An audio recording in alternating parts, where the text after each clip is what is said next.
This is Tim from Your Six Studios. Today in this video I'm going to show you how to change your Apple ID. You can use an iPhone or an iPad to do this. And you can see the setting is up on my iPad right now. It says change your Apple account right there. So this works. Now what you want to do is avoid going to settings. If you just go to your name and sign out, that's not going to do anything.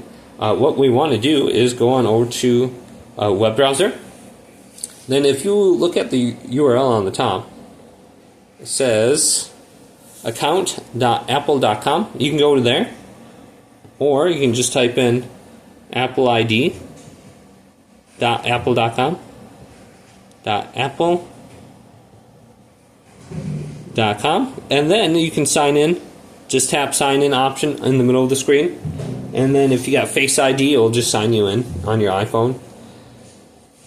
And since I'm already signed in, it just brought me to this website, and we can go to email and phone number right here. Go to the minus symbol by primary email address, and boom, this option will appear right now. It says change your Apple ID. Your account is used to access all Apple products.